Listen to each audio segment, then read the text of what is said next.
क्या भेद बुद्धि है? शास्त्रों में ऐसी कई सारी कथाएं आती हैं कि जहाँ पर शरणागति के अंदर भेद बताया गया। शरणागति में भेद होगा, फल में भेद होगा। शरणागति में भेद होगा, फल में भेद होगा। वही चैंटिंग हरे कृष्णा महामंत्र प्रभुपाद जी करते हैं, वही हिज होलीनेस गोपाल कृष्ण गोस्वामी महाराज करते हैं, वही जयप्रकाश स्वामी महाराज करते हैं, वही लोकनाथ स्वामी महाराज करते हैं, वही राधा गोविंद स्वामी महाराज, वही प्रभु जी करते हैं, वही प्रभु जी करते हैं, वही माता जी करती हैं, वही हम भी करते हैं।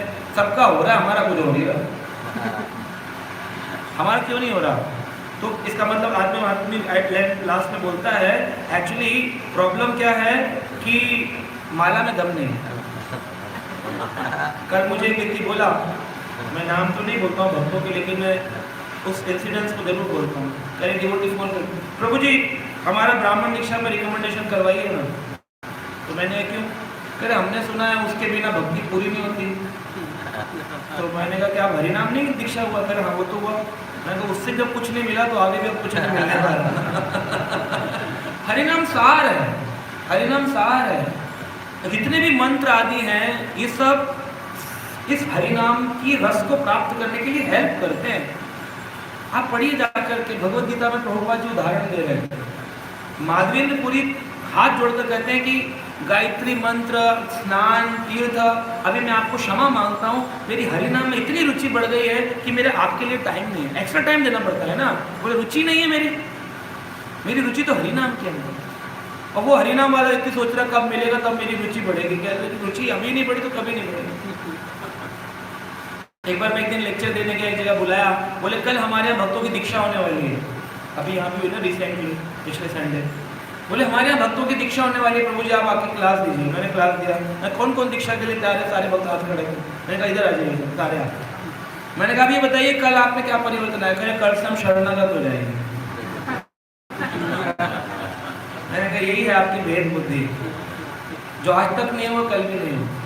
2-4 दिन वो अग्नि की गर्मी कितने दिन रहेगी यज्ञ में बैठे हुए कि केले फेंके थे, उसमें डाला था, तिल डाला था, कितने दिन याद रहेगा? 5-6 दिन, 10 दिन, 15 दिन, 1 महीना, 2 महीना। चाहिए कोई व्यक्ति डांट लगाने वाला, मार लगाने वाला, डंडा लेके पीछे घूमने वाला ना, तब आदमी लाइन पर रहता है। हमारी बुद्धि ऐसी है कि हम भ्रमित हो जाते हैं।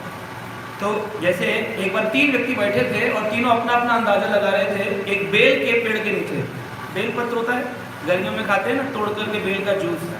तो बेल पत्र के लंबा नहीं होता है, इतना नहीं, गोल होता है। लंबा बता रहे कभी पिया नहीं आते। लंबा नहीं होता, गोल होता है बेल।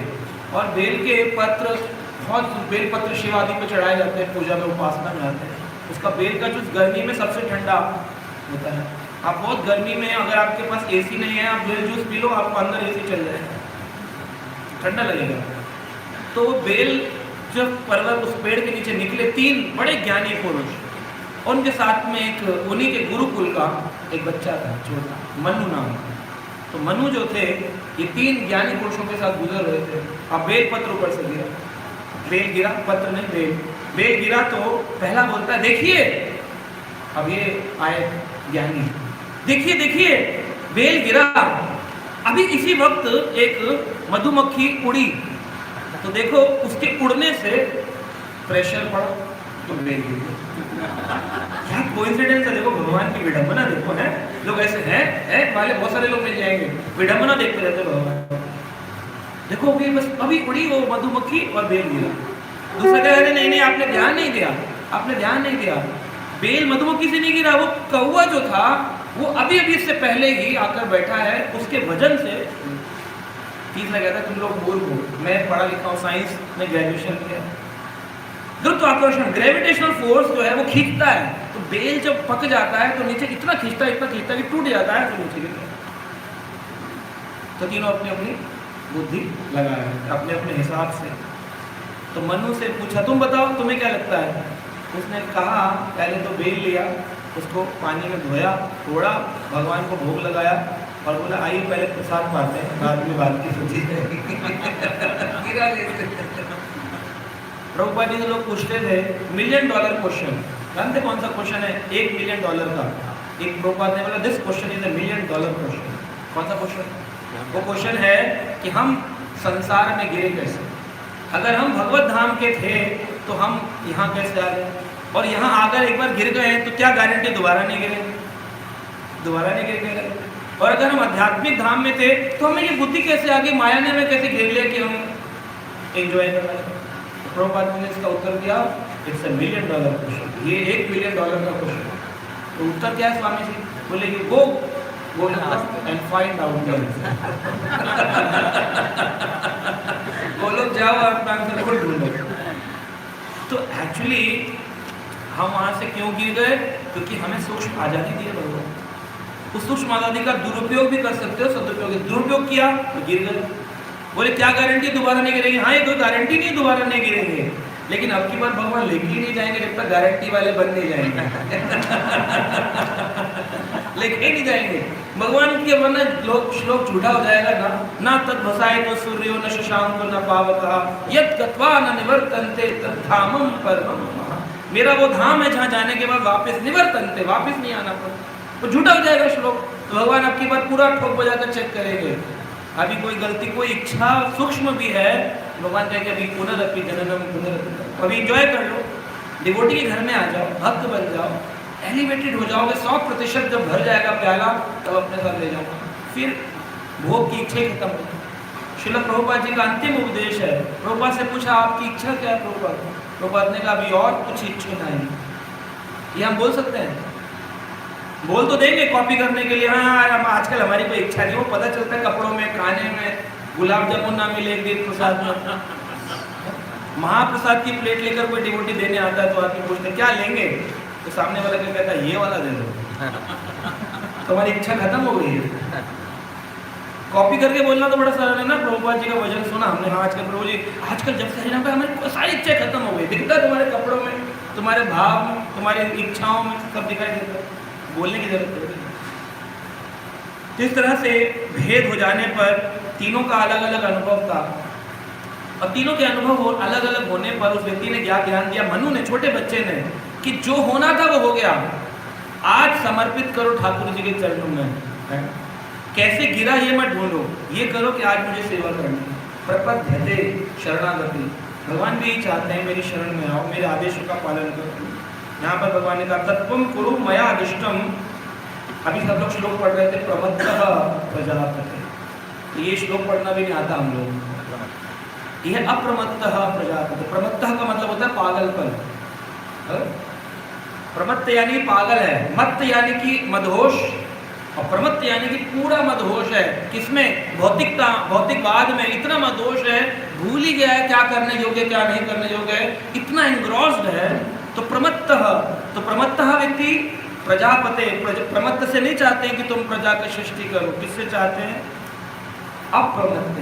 तो अप्रमत्त है जो पागल नहीं है, दिग्भ्रमित नहीं है, उससे चाहते हैं कि तुम सृष्टि का पालन करो, तुम लीडर बनो। आज समाज में वो लीडर है जो पागल है, वो लीडर होना चाहिए जो पागल नहीं है। इसलिए प्रभुपाद जी ने कभी कभी चाहा कि हमारे इस्कॉन के डिवोटीज भी लीडर बने, स्पिरिचुअल लीडर्स बने और शिक्षाएं दें समाज को, लेकिन वो हो नहीं पाया। तो जो लीडर बनते हैं वो लीडर ही बन जाते हैं, वो स्पिरिचुअल रह जाते हैं, स्पिरिचुअली हो जाते हैं, वो लीडर रह जाते हैं। तो इस तरह से कभी कभी देखने में आता है। और आगे प्रभुपाद भगवान कहते हैं मत आदेश करो लोका, इस लोक में मेरे आदेश का पालन करो, सर्वत्र आपनोति ही मंगल। अगर कोई व्यक्ति ऐसा करेगा उसको हर तरफ सर्वत्र, ऐसा नहीं कि शुभ विचार, इस्कॉन के लोग तो शुभ विचार करते हैं, ये सबसे बड़ा दुष्विचार है कि इस्कॉन के लोग भी शुभ विचार करते हैं। बड़े बड़े सीनियर डिवोटी मैंने देखा अंगूठी पहनते हैं, अंगूठी पहनो। मैंने कहा क्यों अंगूठी क्यों पहनते हैं? बोले अरे ये पहनना होता है, भगवान ने थोड़ी मना कि अंगूठी नहीं पहनते, अंगूठी पहन के हरिनाम ले लेते हैं। तो बिना अंगूठी का हरिनाम क्यों नहीं ले सकते? शुभ विचार करते हैं, शादी करने के लिए पूछते हैं कौन सा मुहूर्त ठीक है, ये गलत है। हमारे गुरु महाराज तुरंत गोपाल कृष्ण गोसाई महाराज के पास एक व्यक्ति गया, बोला महाराज कुंडली मैच नहीं हो रही, शादी करानी बच्चों में। यार तुमसे कहा किसने था मैच करा लिया? एक्चुअली तो गुरु की इच्छा है ना, वो तो हम मान ही नहीं रहे, हम तो अपनी इच्छा लगा रहे। हमारे घर में ऐसा होता था तो घर की हो जाओ, एक साइड तो हो जाओ, या तो मान लो पूरा का पूरा, या सारे देवी देवता की पूजा छोड़ दो, सब कुछ छोड़ दो। बोले घर के लिए करना पड़ता है, ठीक है आप वहाँ करना पड़ता है, आप खड़े हो जाइए वहाँ जाकर के, सिर्फ फैमिली को सुख देने के लिए, उसमें इन्वॉल्व तो मत रहिए। ताली बजाते हैं, नाचते हैं, गाते हैं, उसमें इतना घुस जाते हैं परिवार में, पूजा उपासना में, कि वो लॉन्ग फॉर्म। इसलिए प्रभुपाद जी ने कहा डू नॉट वर्शिप डेमिगॉड। इसका मतलब ये नहीं कि प्रभुपाद जी का सम्मान मत करो, इसीलिए कहा तुम्हारा डिविएशन हो जाएगा, तुम्हारा फेथ अभी पूर्ण नहीं, परिपक्व अवस्था में विश्वास नहीं। तो इस तरह से फंस जाता है व्यक्ति। तो उस मनु ने कहा कि जो कुछ भी मिल गया है इसको ठाकुर जी की सेवा में लगाओ और इसका हिस्सा रखो। तो ये हम समझ जाएंगे कि जो कुछ भी यद करोषि यद अश्नासी यद जहोसि कदासि यद तपस्वसि कौन्त्वे मत कुरुषु पदम। तुम सारा कुछ मेरे अर्पण करो। और ये बात भगवान ने भगवद गीता के 8वें अध्याय में भी बोली, 8वें श्लोक। बड़ा इंपॉर्टेंट वर्ड है अनुचिंतया। क्या बोला? एक होता चिंतया, एक अनुचिंतया। भगवान ने 8वें गीता का श्लोक 8 नंबर में बोला, अभ्यास योग युक्तेन चेतसा अन्य गमिनः परम पुरुषम दिव्यम याति पार्थ अनुचिंतया।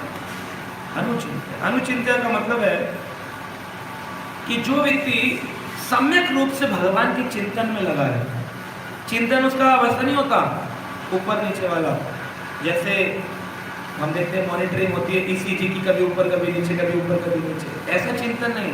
अनुचिंतया, अनुशीलया, ये शब्द आते हैं। अनु शब्द का मतलब है, प्रीफिक्स लगा हो, अनुचिंतया कॉन्टिन्यूअस, अनमोटिवेटेड, रुकेगा नहीं। ये कैसा है कि एक व्यक्ति आया, बोला प्रभु जी हम आपकी शरणागत हैं, आप हमें बड़े अच्छे लगते हैं, है ना। 2 महीने बाद फिर वो अच्छा नहीं लग रहा, बोला अभी ये अच्छे लगते हैं, फिर 2 महीने बाद बोला ये अच्छे लगते हैं। इसका मतलब तुम्हारा पहला अच्छा लगना भी गलत था, वो फेथ बेस्ड नहीं था, शास्त्र बेस्ड नहीं था, खाली इमोशनल सेंटिमेंट था। तो यही गड़बड़ होती है, या तो पहले गलत थे या तो आज गलत हो गई, गलत तो थे, या तो पहले तुम्हारी चॉइस ठीक नहीं थी या तो आज तुम्हारी चॉइस ठीक नहीं। क्योंकि चॉइस अनुचिंतया, बदलेगी नहीं, कॉन्टिन्यूसली जो है लेना ले लिया वो ले लिया। अरे लोग तो गुरु को चेंज कर रहे हैं इस्कॉन में, दीक्षा लेने के बाद बोल रहे हैं वाले गुरु ठीक नहीं, हम तो इनसे लेना चाहते थे, चेंज कर लो। अनुचिंता ही नहीं है, मार्ग ही नहीं पता। अरे तुम जिससे भी लोग हैं वो क्या प्रभुपाद के मार्ग से अलग मार्ग बताएंगे, वो अलग बात बता देंगे आपको कि भाई नहीं ये वाला तुमने हरि नाम नहीं लेना, अगर यहाँ से ले लोगे तो यहाँ पर हरि नाम की जगह कुछ और लेना होगा, हनुमान चालीसा पड़ेगा। लेना हरि नाम ही है, सेवा मंदिर में ही करनी है, तो फिर ऐसे भाव कैसे आ जाते व्यक्ति में?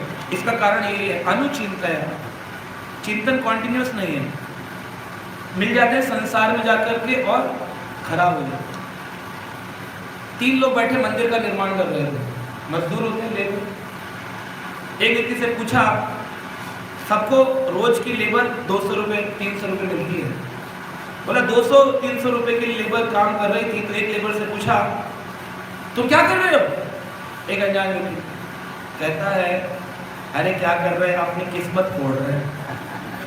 माँ बाप ने बहुत कहा पढ़ लो लिख लो, हम उस टाइम तो पढ़े नहीं, खेलोगे कूदोगे बनोगे गंवार, पढ़ोगे लिखोगे होगे होशियार, हम होशियार बने नहीं, गंवार बन गए, मजदूरी करनी पड़ रही है, सर अपनी किस्मत फोड़ रहे, ठक ठक ठक लगा। दूसरे से पूछा तुम क्या कर रहे हो? कह रहा है कि मैं जो हूँ ना कारीगिरी कर रहा हूँ और ये मंदिर जब बनेगा तो मेरा सम्मान होगा। किसने बनाया, क्या डिजाइन है, कौन था इसके पीछे? मजदूर का नाम है।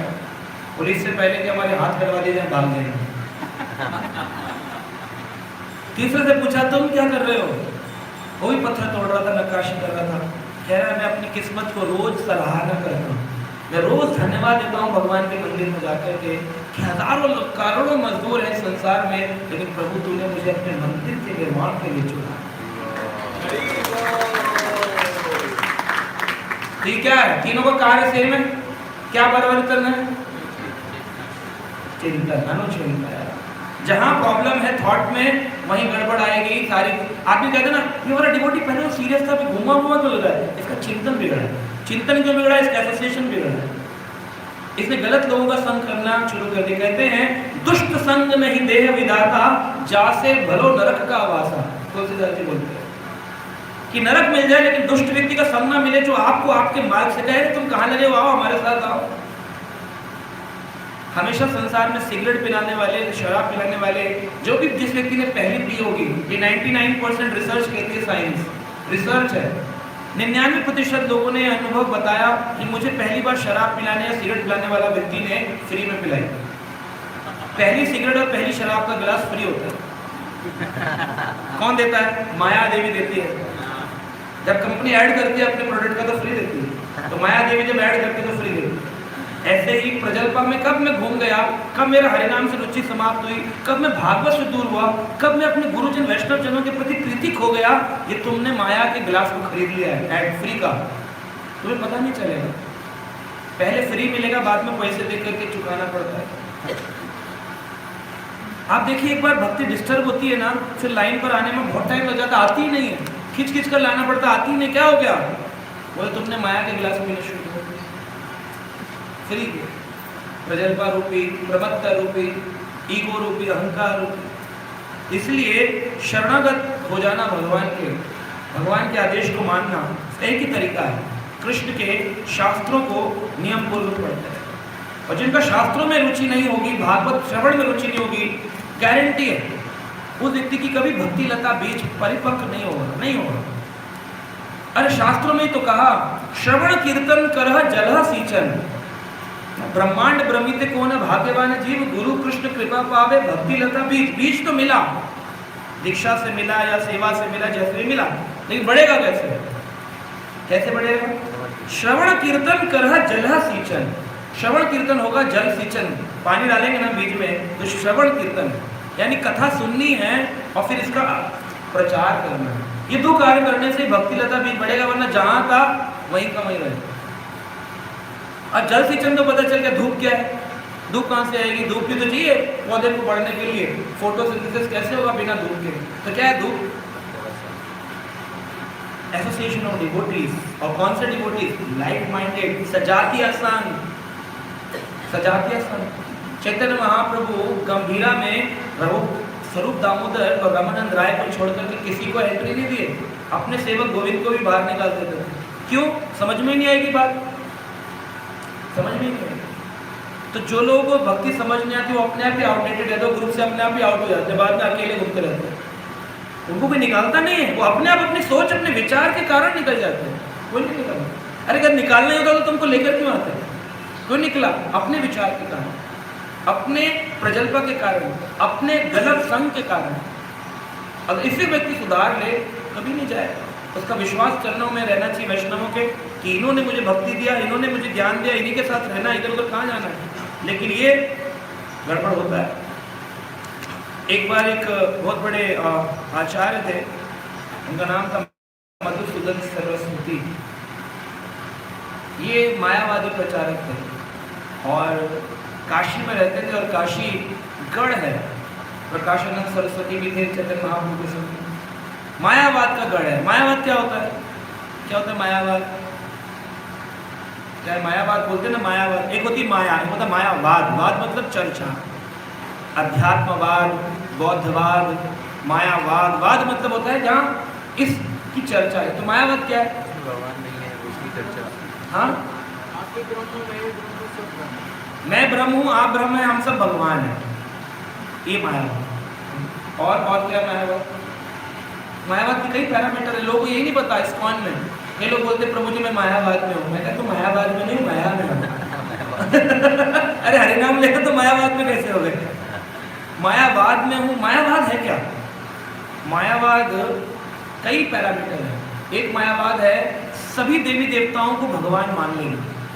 शिव जी भी ब्रह्मा भगवान, हनुमान जी भी भगवान, दुर्गा जी भी भगवान। तुम कौन से वाले भगवान को मानते हो? ये प्रश्न ही गलत है। तो भगवान तो एक ही है, कौन सा वाला क्या होता है? ये मायावाद। दूसरा मायावाद है कि हम ध्यान लगाते लगाते लगाते लगाते मेडिटेट करते करते एक दिन परब्रह्म बन जाएंगे। अहम ब्रह्मस्मि, मैं ही वही परब्रह्म हूँ, ये बोलते हैं। तो और से मायावादियों से पूछो, तुम्हारे कोई तो गुरु जी होंगे जो भगवान बन गए होंगे, मठाधीश जो होंगे तुम्हारे, वो तो बोलते ना आज के ये शंकराचार्य हेड है। कोई तो मायावादी हेड बन गया होगा जो भगवान अहम ब्रह्मस्मि बोलना शुरू किया। 40 साल हम ब्रह्मस्मि बोला तो ब्रह्म तो बन गया होगा। तो हमारा ब्रह्म तो गोवर्धन उठाया था, तुम्हारा ब्रह्म उठाया, तुम्हारा ब्रह्म पिस जाएगा उसके नीचे। 7 किलो के पत्थर के नीचे रख दोगे तो दब जाए। 7 दिन तक खाली हाथ ही ऊंचा करेगा तो पैरालिसिस हो जाएगा। ये जो परम ब्रह्म बैठे होते हैं, लेक्चर देते हैं, शंकराचार्य मठाधीश, ये और जगन्नाथपुरी इसका गढ़ है मायावाद का। सबसे ज़्यादा जगन्नाथपुरी में मायावाद के सेंटर है। वहाँ वो बैठा हुआ है स्टेज के ऊपर, लेक्चर दे रहा है, हम ब्रह्मस्मि, हम सब ब्रह्म हैं, जगत मिथ्या, ब्रह्म सत्या। वही लेक्चर देने वाला बीच में उठकर जाता है, बोले क्या हुआ? बोले ब्रह्म को टॉयलेट आया। ब्रह्म को टॉयलेट आता है। कभी देखा विग्रह से भगवान को जाते हुए? तो प्रभु कहाँ चल रहे? 2 मिनट मंगला आरती रोको जरा, मैं आता हूँ। देखो कभी ठाकुर जी, हमारा ब्रह्म तो टॉयलेट नहीं है, तुम्हारा ब्रह्म टॉयलेट पे जाता है। ये मायावाद है। ये मायावाद है कि इंसान व्यक्ति अपने को परब्रह्म समझने लगता है, हम ब्रह्मस्मि, हम ब्रह्मस्मि। ये गलत। एक और चलता है सो हम, जैसे तुम वैसे हो। सो हम, सो अहम, जैसे तुम वैसे हो। हम में तुम में कोई भेद नहीं है। और थोड़ा बहुत है, हम ये भ्रम माया में फंस गया है थोड़ा सा, तो थोड़ा सा ध्यान लगाएगा तो निकल जाएगा। प्रभुपाद जी से यही पूछा था वहाँ पर, जब प्रभुपाद अमेरिका में थे, मायावादी ने। प्रभुपाद जी ने उनसे पूछा कि आप कह रहे हैं कि ब्रह्म माया में आ गया था, यानी कि माया बड़ी हो गई ना ब्रह्म से। अगर ब्रह्म को माया कैप्चर कर सकती है तो ब्रह्म नीचा हो गया, माया बड़ी हो गई।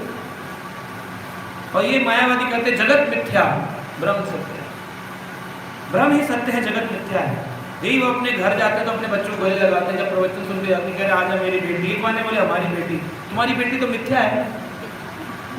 फिर बाद में जब भंडारा होता है इन्हीं के प्रवचनों के बाद में तो पूड़ी खाते हैं। अरे क्या पूड़ी खा रहे हो? मिथ्या शरीर में मिथ्या को डाल दो, छोड़ो, खाना पीना छोड़ दो। मिथ्या शरीर में मिथ्या डाल दो, खाना पीना छोड़ो। तो पूड़ी हलवा सब खाते हैं। अरे तो सत्य तो खाली ब्रह्म है, सब तो मिथ्या, मिथ्या को क्यों खाते हो? मिथ्या शरीर में क्यों डालते हो? यही माया, ये माया। तो सो हम, जैसे तुम वैसे हम। एक व्यक्ति था, सो हम कहने लगा। उसका मित्र बोला, बोले क्या करते हम इस्कॉन जाते, तुम सो हम करते हो? हम तो भगवान के दास हैं, जीवित स्वरूप है, कृष्ण नित्य दास। जब से पैदा हुए तब से दास हैं, मरते दम तक दास रहेंगे, मरने के बाद भी दास ही रहेंगे। कहीं सोच रहे हो बहुत बन जाएंगे, ऊपर जाके नहीं बनने वाले, दास रहेंगे, एटर्नल दास भगवान सर्व। अच्छा ठीक है, आप सो हम कर रहे हैं, तो आप मेरी बात मानिए, आप इसके आगे दा लगा लीजिए तो बन जाएगा दासोहम। तो फिर तुम्हारा ये मंत्र ठीक है। तो बोलने लगा दासोहम, दासोहम, दासोहम। गुरु जी ने देखा, बोले क्या कर रहे हो? ये वैष्णव विधि कहाँ से पकड़ ली? गलत। हम भगवान के दास नहीं है, हम तो भगवान ही हैं। सोहम कह रहे भाई गुरु जी मेरा लंगोटिया यार है, मैं चेंज नहीं कर सकता हूँ उस मंत्र। बोले चेंज नहीं कर सकते, जोड़ तो सकते हो, तो तुम इसके आगे सा जोड़ लो, सदा सोहम, सदा से तुम्हारे जैसा हो, सदा सोहम। फिर मित्र मिला, बोला अरे फिर तो बिगड़ गया, जब मिलता हूँ तो बिगड़ा मिलता है। पहले सोहम सोहम करता था, मैंने तुझे दास सोहम करा था, तो सदा सोहम करने लगा। तो अभी दोस्त ने बोले काम कर, इसके आगे फिर से दाल लगा ले, तो मेरा मित्र है ना, हाँ तेरी बात मान, फिर लगा लेंगे। अब फिर गुरु जी ने देखा क्या कर, दास उदास होम, दास उदास होम। गुरु जी बोले अब तू होने का हो गया हमारा। ये तो फिलॉसफी है, गोपिन भरते और पद कमले और दास दास दास दास, यही फिलॉसफी। तो मधुसूदन सरस्वती ये प्रकांड विद्वान, ये आ गए वृंदावन में। वृंदावन में रसिक भक्त है, वृंदावन में रसिक भक्त है। वृंदावन में कोई ऐसे नहीं फिलॉसफी वाले नहीं है ज़्यादा, रसिक भक्त है। रात दिन मुख से नाम निकलता है, राधे राधे, जय जय श्री राधे। अरे लगेगा ऐसा तो कुछ आता नहीं है, लेकिन उसके हृदय में भगवान का नाम, जो कलयुग का धर्म है, नाम चुका इसके। इतना सब हम चर्चा करते, इसका पर्पज है कि नाम के प्रति प्रीति बढ़ जाए, जो है नहीं। एक बार एक महाराज बोल रहे थे कि सरस्वती महाराज प्रबोधानंद सरस्वती बोलते, मैं देखता हूँ भक्त लोग जपा रिट्रीट में जाते हैं, जपा जैसे होता है ना, कह रहे ट्रीट लिया है जो रिट्रीट में जा रहे हैं। ट्रीट होती है ना, ट्रीट दे लो पार्टी, ट्रीट लिया है आपने, आनंद लिया है, तब तो रिट्रीट कर, दोबारा आनंद लो, पहले आनंद नहीं आया, क्या रिट्रीट कर? तो रिट्रीट तो तब ले जब पहले ट्रीट लिया हो, ट्रीट ही नहीं हो पाता। तो मधुसूदन सरस्वती वृंदावन आए तो उनको अद्वैतवादी, मायावादी इस प्रकार से लोग बोलते थे, और उनके मन में यही भाव था मैं और भगवान एक हैं।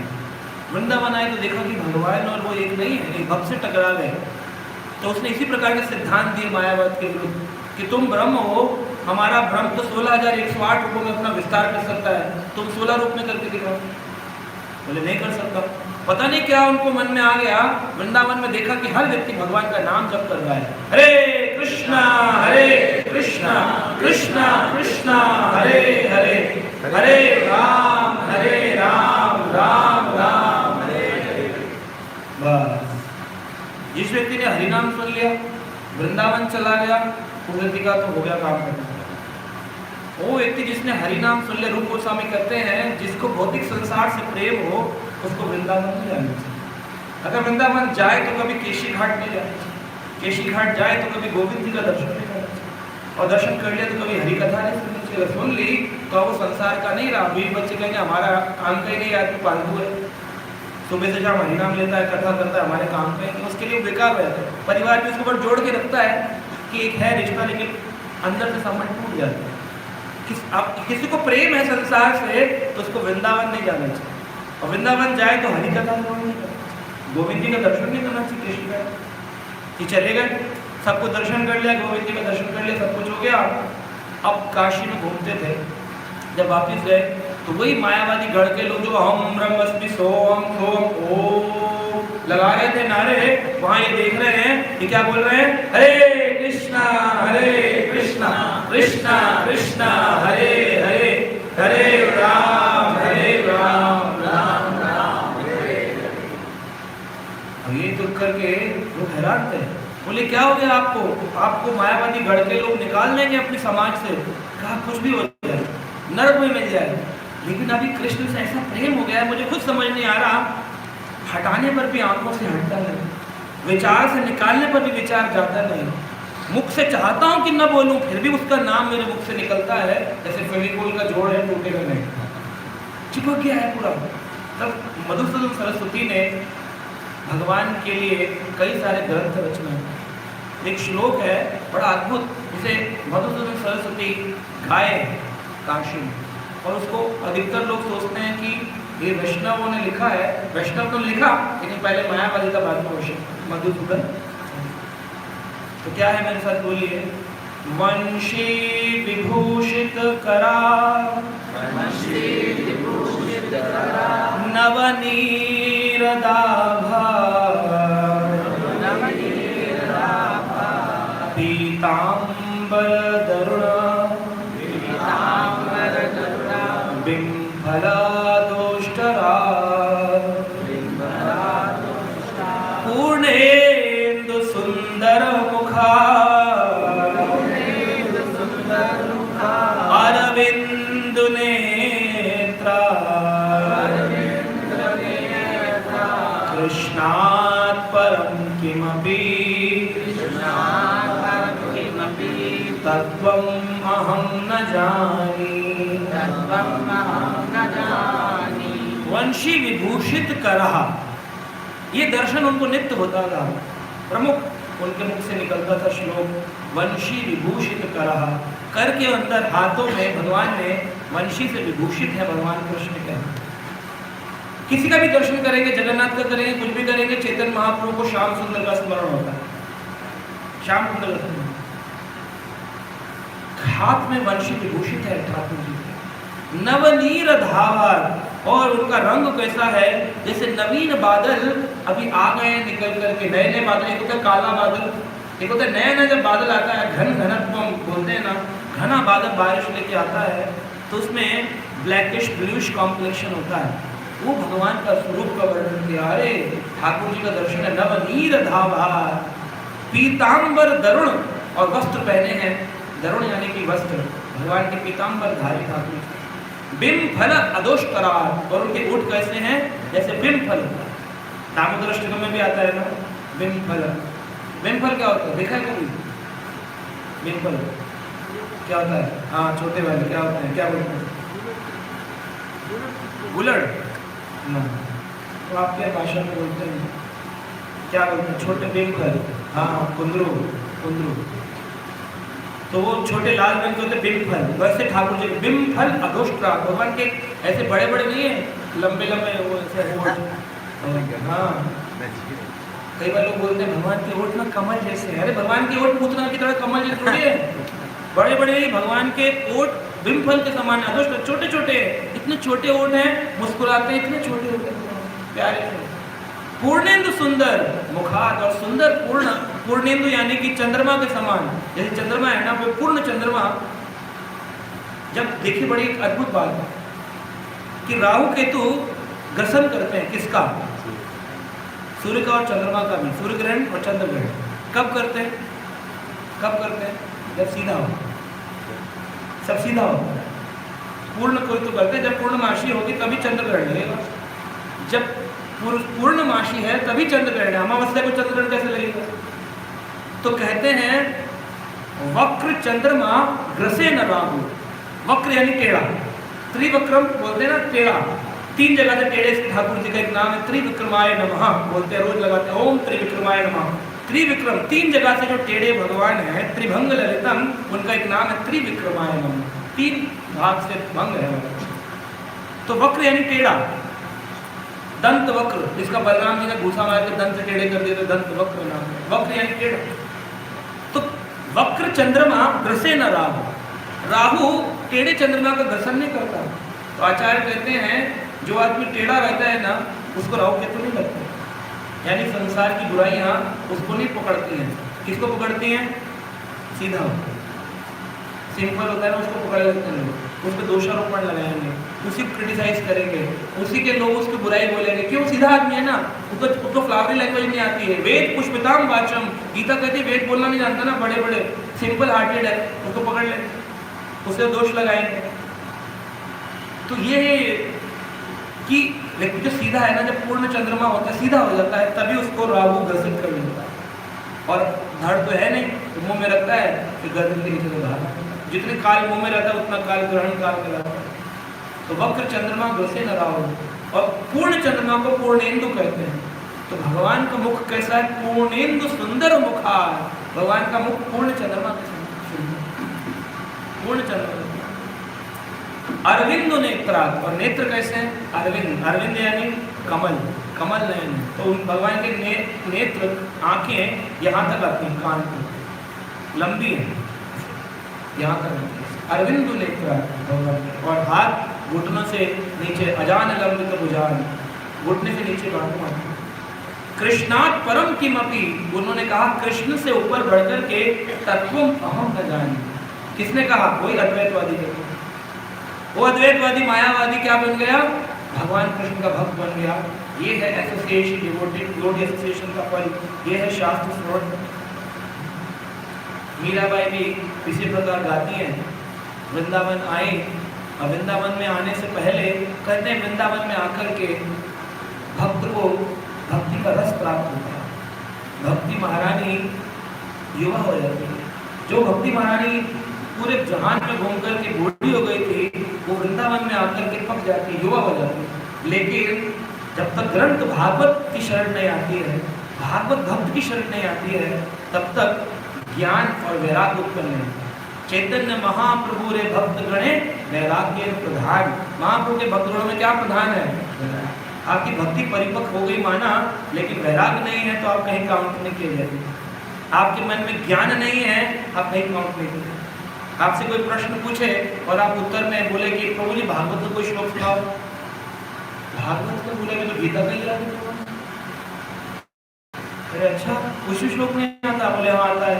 यानी कानी च पपानी ब्रह्मादि विद्या तानी तानी प्रणशंति प्रदर्शन। सामने वाला तो जो नया हो गएगा वाह वाह बहुत बढ़िया, लेकिन आप अपने हृदय से पूछिए कि आपने सही समय गुजारा भक्ति में, जो आप भगवान के सुंदर वर्णन को एक भी श्लोक याद कर सकते? गीता तो श्लोक याद हो जाते हैं, लेकिन क्या भागवत श्लोक याद कर सकते हैं? कितने याद कर सकते हैं? ये कोई कंपटीशन की बात नहीं है, ये प्रेम का विषय है। मीराबाई बहुत सुंदर भक्त, लेकिन जब वृंदावन में आई तो उनका भाव कृष्ण के प्रति और ज्यादा रसिक भाव हुआ। और उन्होंने क्या कहा? कस्तूरी तिलकम ललाट पटले,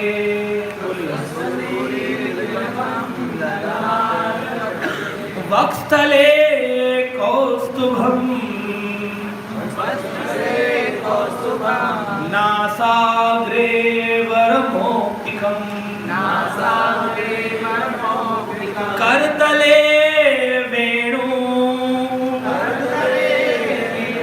करे कंकणम सर्वांगे हरिचंदनम सुललितम कंठे चा मुक्तावली गोप स्त्री परिवेशितो विजयते गोपाल चूड़ामणि। मीराबाई का भाव रसिक हो गया। इससे पहले नहीं गाती थी ये भजन, जब आई थी तो जीव गोस्वामी ने रोक दिया, बोले स्त्री का प्रवेश वर्जित है वृंदावन के अंदर।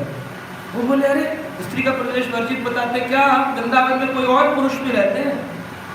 तो ये जाकर के जीव गोस्वामी के भक्तों ने बताया कि बोल रहे थे कि और पुरुष भी रहते, मैं तो सोचती थी केवल कृष्ण ही एक पुरुष में, बाकी सारी तो भोगियां हैं, चाहे स्त्री रूप में हो या पुरुष, कृष्ण की भोगता है।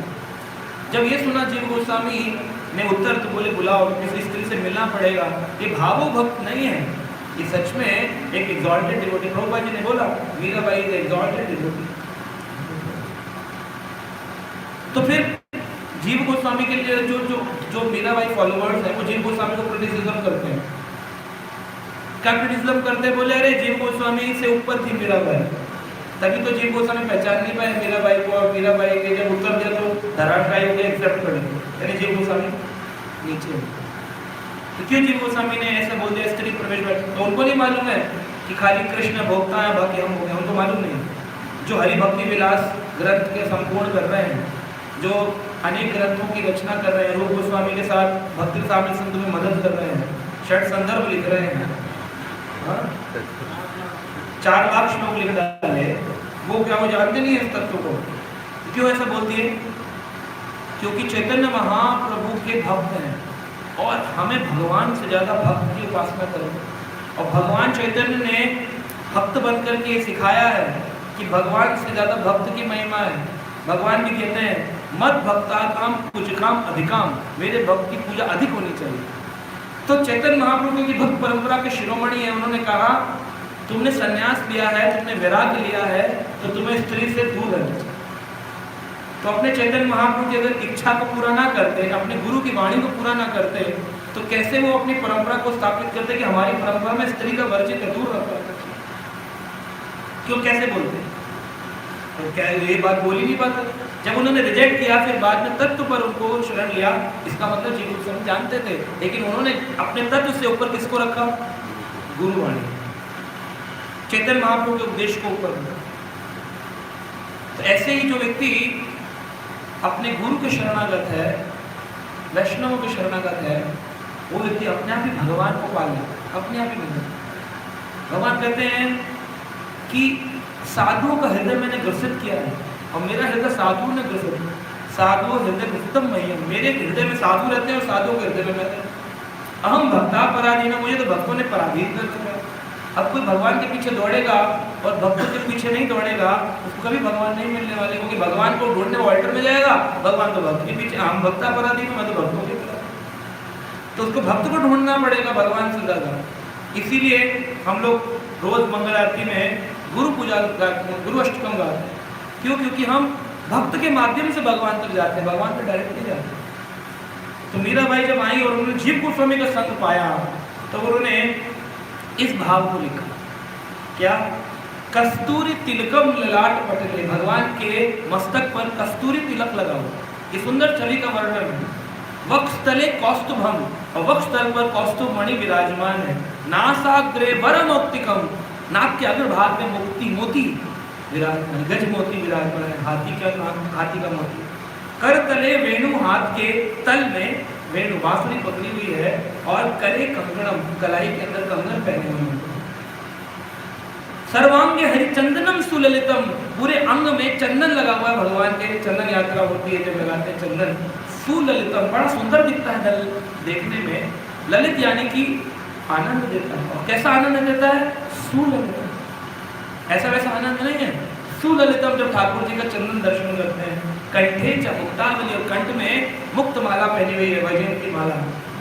गोपस्त्री परिवेशितो, ऐसे भगवान को गोपियां अपने वश में कर लेती हैं।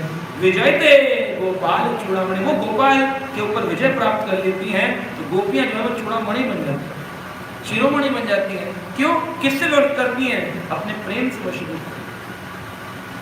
तो भगवान का उपदेश अगर मानना है तो किसका उपदेश मानना पड़ेगा? पहले भक्त का।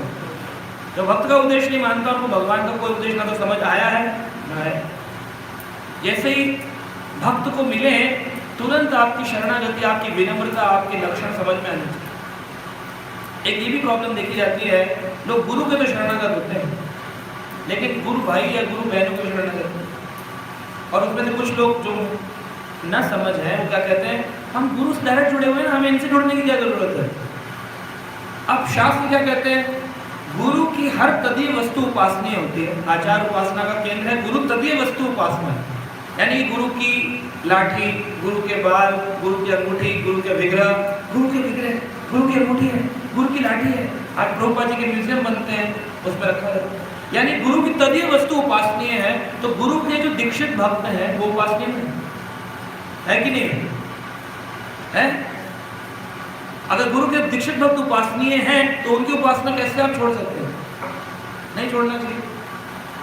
तो यही है, यहाँ पर क्या करते हैं लोग कि गुरु से जुड़ जाते हैं, भगवान से जुड़ जाते हैं, लेकिन भक्तों से निंदा करते हैं, भक्तों को उपासना नहीं करते, भक्तों से प्रेम नहीं करते, तो इसी कारण से डिविएट होते हैं। अगर कोई व्यक्ति समझ जाएगा, अगर जैसे प्रभुपाद जी ने बोला इस्कॉन इज माय बॉडी, अगर कोई क्रिटिसाइज करता है इस्कॉन का तो किसका क्रिटिसाइज कर रहे हैं? प्रभुपाद की बॉडी। ऐसे कोई अगर अपने गुरु भाई गुरु बहन की उपासना नहीं कर रहा तो व्यक्ति क्या कर रहा है? अपने गुरु चरणों में प्रीति नहीं है ना, क्योंकि गुरु से ज्यादा समझदार हो गए आप सोच रहे हैं कि ये व्यक्ति गुरु का शिष्य बनने योग्य, ठीक है, मैं ठीक, इसमें ये दोष दृष्टि, इसमें ये गलती है, इसमें ये गलती है। तो यहाँ पर जितना ज़्यादा हरि कथा में रहेंगे, जितना हरि चिंतन में रहेंगे, जितना इस श्लोकों को याद करेंगे, स्मरण करेंगे, उतना इस सब के लिए टाइम ही नहीं पड़ेगा।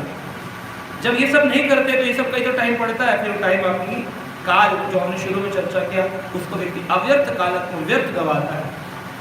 और यहाँ पर भगवान ने बोला है कि मेरा आदेश का पालन। तो भगवान का आदेश क्या है? गीता में भगवान का क्या आदेश है? भगवान का आदेश है मन मना, मन को मना करो तो मुझ पर हावी मत हो। मन को मना करो यानी कि मन में मुझको रखो और भौतिकता को मना करो। मन मना, अगर ये नहीं कर सकते हो तो कम से कम मेरे भक्त बनो, मत भक्ता। वो भी नहीं कर सकते तो मद याजी मेरी उपासना करो, वो भी नहीं कर सकते तो माम नमस्कार, कम से कम नमस्कार तो करो। ये बात भगवान ने अर्जुन को बताई कि हमारे को बताई भी नहीं है, वो तो हमें अर्जुन के माध्यम से, भक्त के माध्यम से ज्ञान मिल जाता है। डायरेक्ट तो भगवान हमें बताने वाले थोड़ी है, तो भक्तों के माध्यम से ज्ञान मिल जाता है। भगवान ने अर्जुन को बताई, प्रिय जानो प्रिय शत्रु, तुम मेरे प्रिय हो इसलिए मैं तुम्हें बता रहा हूँ। अर्जुन को बताई, संजय ने रिकॉर्ड कर लिया, हम तक पहुँच गई प्रभुपाद के माध्यम से। वरना भगवान की वाणी हमें कैसे पता चलेगी भगवान चाहते क्या है? भगवान चाहते हैं मन में मुझको बैठाओ, मन सदैव कृष्ण पदार विद्यो, भगवान के चरण को मन में बसो। वो कब बसेंगे? जब गुरु के होंगे। गुरु के कब बसेंगे? जब वैष्णव के होंगे। ये सीक्वेंस है। दास दास दास अनुदास कहने के लिए थोड़ी है। आपका दास दास अनुदास नहीं भूल रहते हैं, वो बोला सीनियर डिवोटी मिले वाले जूनियर को छोड़ दो। तो तुमने दास दास अनुदास सीखा कहाँ? तुम्हें तो उसका दास नहीं बनना है, उसके दास के दास का दास बनना था ना। ये फिलॉसफी चेंज हो गई, डायरेक्ट सिस्टम।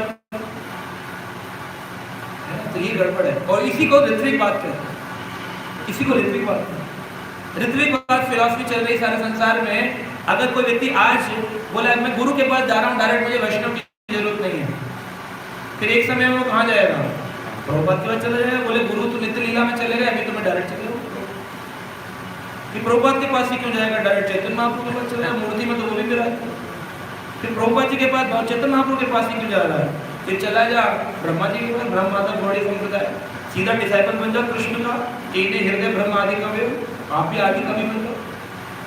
तो ऋत्विक बात जो कहता है कि प्रभुपाद जी के बाद कोई गुरु नहीं हुआ, तो ये तो बात ही गलत है, ये सिस्टम ही गलत है। क्योंकि गुरु तो व्यक्ति को ज्ञान देने के लिए, डायरेक्शन देने के लिए आवश्यक है। बिना गुरु के ज्ञान कैसे होगा? मिल्खा सिंह को 400 मीटर दौड़ने के लिए गुरु की आवश्यकता पड़ती है, तो उनको गोलोक धाम जाने के लिए गुरु की आवश्यकता नहीं है। मूर्ति से ज्ञान मिल जाएगा तुम्हें, और मूर्ति से लेना तो ब्रह्मा की मूर्ति से लो। वंदे वंदे कृष्णम जगतगुरु, जगतगुरु कृष्ण की पूजा कर लो। तो इसीलिए ये सब जो ऋत्विक वाद है ना, ये सब गड़बड़ है। डायरेक्ट गुरु तक जाना ये भी गड़बड़ है। इसके लिए बेटर है वाया वैष्णव डिवोटीज, वैष्णव डिवोटीज के माध्यम से गुरु को जाए। दास दास दास दास दास दास फिलॉसफी हमारी फिलॉसफी डायरेक्ट है ही नहीं, ये डायरेक्ट ऋत्विक वाद है, ऋत्विक प्रोसेस है। इसीलिए संसार में बहुत सारे भक्त हैं जो मंदिरों में जा रहे हैं, और बहुत सारे आस्तिक हैं जो मंदिरों में जा रहे हैं। बहुत सारे आस्तिक भी जा रहे हैं और बहुत सारे भक्त भी जा रहे हैं। तो क्या डिफरेंस है आस्तिक में और भक्त में? हाँ जी, क्या डिफरेंस है आस्तिक में और भक्त में? आस्तिक, हाँ यस प्लीज। फिलॉसफी का डिफरेंस है, क्योंकि आस्तिक में तो फिलॉसफी हाँ तो एटलीस्ट फिलॉसफी तो मालूम है। बोलिए। तो बोलिए कह रहे हैं आस्तिक को फिलॉसफी नहीं मालूम। प्रभु जी आप जाएंगे ना साउथ इंडिया में, बड़ी बड़ी फिलॉसफी बोलने वाले श्री संप्रदाय, तो क्या डिफरेंस है कर्म कांड और भक्त में? भक्त जो है आनंद में रहता है, आनंद कांड में है, वो कर्म कांड में है। जी अच्छा, धन्यवाद, अच्छा। हाँ माता जी,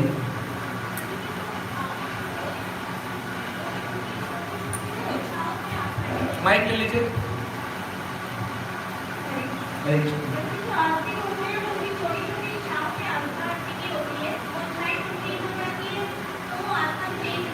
हाँ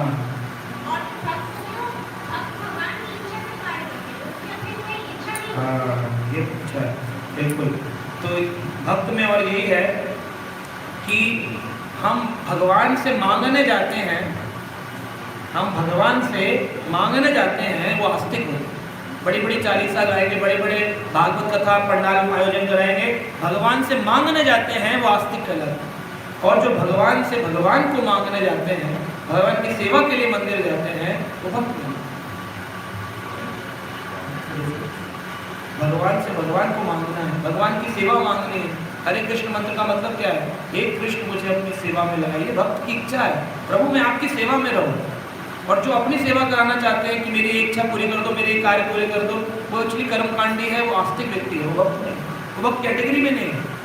भक्त में और आस्तिकवादी में यही फर्क है। आस्तिकवादी कर्म करने के बाद कर्म फलों को भगवान को समर्पित करता है, और भक्त पहले समर्पित होता है, प्रपद्यते, उसके बाद सेवा करना प्रारंभ।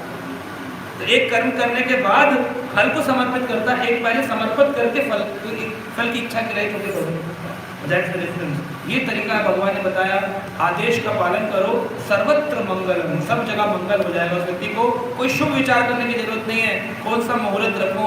हमारे घर में दोष हो गया है, क्या कहते हैं, ग्रह दोष, उसको क्या कहते हैं, वास्तु का प्रॉब्लम हो गया है, ग्रह दोष। तो एक मैंने बहुत बड़े वास्तु एस्ट्रोलॉजर से बात करी। मुझे एक प्रोग्राम में जाना था जहाँ पर ऑल इंडिया एस्ट्रोलॉजी और वास्तु के विशेषज्ञ के बीच गीता का लेक्चर देने के लिए सेवा मिली। तो मैं वहाँ गया तो मैंने दिया, बाद में उन्होंने मुझे आगे में रुकवा दिया, टाइम बोले टाइम कम है। बाद में मुझे पता चला टाइम तो था, लेकिन उनकी दुकान बंद हो जाती, इसलिए उन्होंने मुझको बैठवा दिया। तो फिर मेरे को वास्तु जो हेड था वास्तु का, उससे मैंने पूछा कि वास्तु दोष हो तो क्या करते हैं आप लोग? बोला देखिए सच्चाई ऐसी, भक्तों पर वास्तु दोष रहता है। बोला जिसके घर में ठाकुर जी की फोटो हो, जिसके घर में ठाकुर जी की सेवा होती हो, उसका घर टेढ़ा ही ना हो, टेढ़ा मेढ़ा भी होगा ना, उसको कोई दोष नहीं होगा। तो ये खुद बताया है। और एक हमारे हिदोलिनस राधानाथ स्वामी महाराज को एक बहुत बड़े बैंगलोर के एस्ट्रोलॉजर मिले थे, बहुत बड़े, मतलब वो सेलिब्रिटीज की ज्योतिष कुंडली देखते। उन्होंने एक बार पूछा, राधानाथ महाराज जी से मिलने आए, तो बोला, महाराज ने पूछा कि आप ज्योतिष देखते हैं? महाराज ने प्रेम से बोला, क्या भक्त भी आते? बोला आते तो हैं, लेकिन मैंने बताना बंद कर दिया। बोला ऐसे क्यों, बताते क्यों नहीं? जब आते हैं तो बताना चाहिए। हाँ मैंने ये देखा है कि जब मैं भक्तों की कुंडली के बारे में भक्तों को बोलता हूँ कि तेरे एक जीवन में गरीबी लिखी है, अगले महीने वो बड़ी सी गाड़ी लेके आता, कह रहा देखिए साहब। और किसी का लिखा हो कि तेरी फैक्ट्री चलेगी, तो बोले वो थोड़ा अंदर होता, वो हाय हाय आपने क्या कहा, हम तो फैक्ट्री लगा ली, हम तो डूब गई। तो फिर मैंने जब जाकर बहुत ध्यान किया तो मुझे समझ में आया ये लोग जो ये माला घुमाते हैं ना, हरे कृष्ण कृष्ण, ये सब कुछ गड़बड़ करते हैं। ये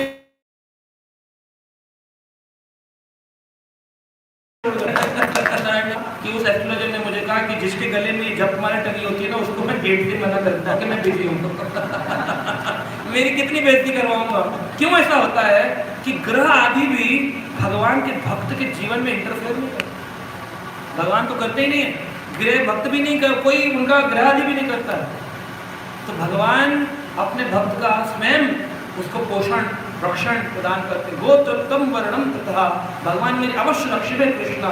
इस बात पर जितना विश्वास बढ़ाते जाएंगे और जितना भक्तों के साथ प्रीति बढ़ाते चले जाएंगे, आप देखेंगे भक्ति का जीवन बहुत आनंदमय जीवन है। कोई कष्ट नहीं है, कोई टेंशन नहीं है।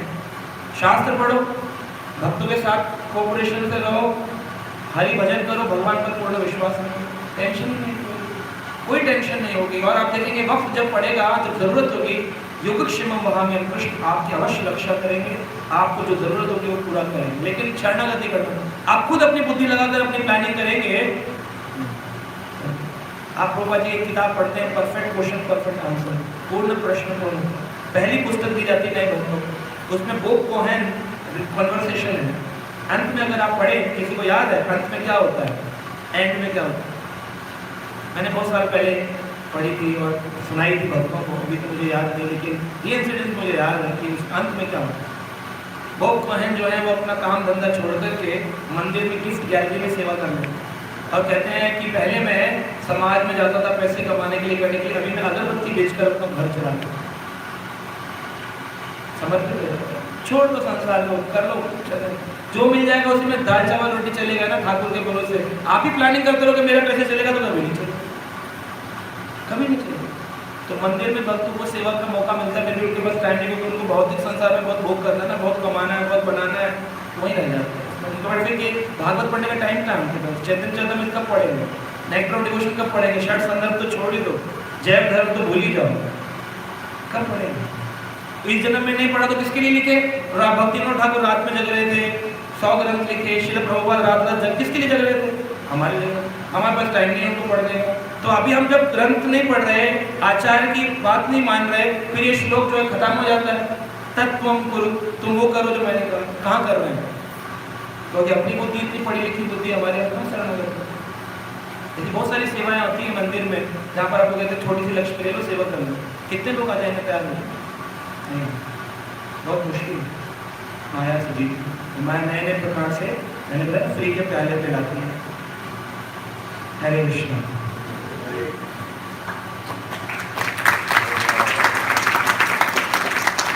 यदि कोई प्रश्न है, शनिवार है तो हमने थोड़ा एक्स्ट्रा टाइम ले लिया।